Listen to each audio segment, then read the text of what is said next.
Dream Where should Evil. we start? It is what it says on the tin, really. It's about a nightmare. It's about, and almost that kind of Matrix paradoxical, what about if a dream was so real you couldn't wake from it? Yeah. And is the nightmare real life or is it a dream, you know? So, and you can never let it go, sort of thing. I guess this one is probably, it's been commented on that this is one of the most catchy ones on the album because it's just a chorus that kind of virtually repeats itself 3 times. Just to dig it in there. Yeah. Get the hook line. I wanted to write a song that was very epic but also had an epic chorus which I could literally get everybody singing live. So Dream Evil was very much like, right, I need something that's very short, that's gonna get people humming along and throwing their fists up in the air live, because I have to think about the live show as well as the record. You know, you can't just think about a record and just do a record because you've got to go out and do it. And you know, so bringing big choruses in that are going to be sing-alongable live is a more enjoyable live experience for everybody. So it's sad that we can't play live at the moment. It's not a great world for that, but hopefully when we get back to, you know, we can. Everybody will already know this stuff quite well because they'll have actually had time to fester on it. So yeah, I'm hoping to see some people singing along with that one. It's about a nightmare. Yeah, it's about somebody not really waking up from a nightmare. I actually kind of wrote this one. I don't know whether she'll mind me saying this. I actually wrote this about my partner who was having nightmares that she couldn't tell whether they were real or not because they were so realistic. So she was like, yeah, she'd kind of wake up in the middle of the night and see something in the corner, and was sure it was something or somebody or whatever. You know, it was just a bit too realistic to not be anything. And she's very, very pessimistic about these things. She's like, oh no, silly ghosts and all that sort of stuff. So I kind of wanted to put that experience down. It just seemed like a cool. I can imagine you now hearing about this, hearing about your partner telling you about a really scary guy, and you're quick. Oh, jeez. Yeah. I'm like, sounds like a good song. Yeah, honey. Yeah, don't worry about it. It's probably nothing. You know. Yeah, that was it. And it was just, you know, I was just like, I was intrigued by it. I was intrigued by the thought of it, and it obviously Dream Evil. When we did the video for it, this leads on from the. She's Like Fire storyline that we put down in the first video. Oh look, there it is, by the way. Yeah.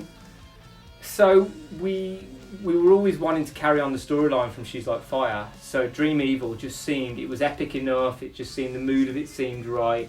It tied in lyrically a little bit with what we were doing with the storyline.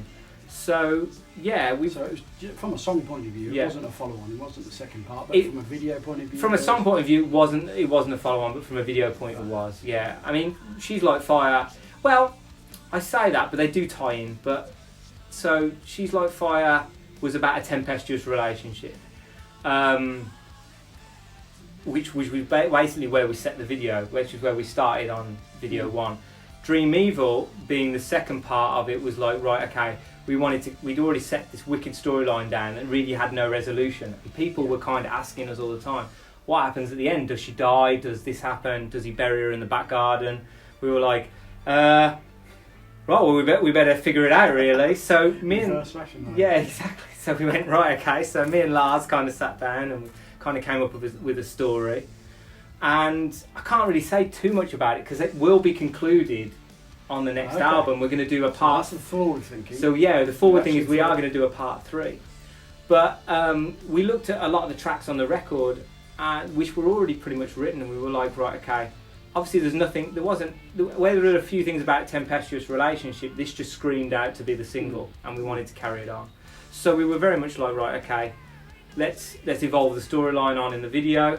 The Dream Evil things kind of works because within the storyline there are some things that are going on that are there's a bit of an occult sort of thing worked in there. You know, it's a bit magical. We don't know whether these things are real or not. So yeah, that's how it kind of ties into the video. And of course, the nightmare could be about a tempestuous relationship. Exactly. Yeah. So there are so there's a lot woven in, but it was never really. We didn't really you know, we didn't really set out like somebody writing Lord of the Rings to write a journey from start to beginning. So there has been a bit of like moving in with it to make it work. But we also like, I mean, I always like the fact that bands used to do things that were a bit bigger than, I mean we are in a warehouse, but like, you know, just playing in a warehouse and that being it. And there's nothing wrong with that. Those are great videos. If you're into the band, you can watch a band and you get to see them playing and performing, and that's brilliant. But there are so many bands doing that nowadays. And again, I just wanted to be a little different. I just wanted to be like, right, okay, well, we put this great storyline down for She's Like Fire. Let's just continue it on. We've got the means to do it. You know, Lars, who's an incredible director, was like dedicated his own time literally just to go, right, okay, let's make this storyline. You know, we had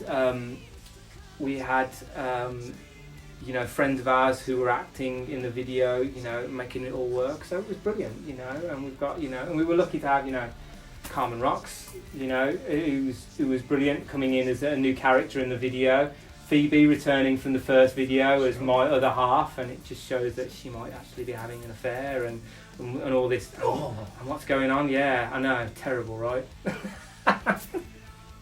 We wanted it to be a little bit risque, and we wanted it to, you know, do something that people go, oh, that's cool. Fantastic. And we wanted to look like a cool video, so yeah. So it all was part and parcel with Dream Evil, really, as a whole song.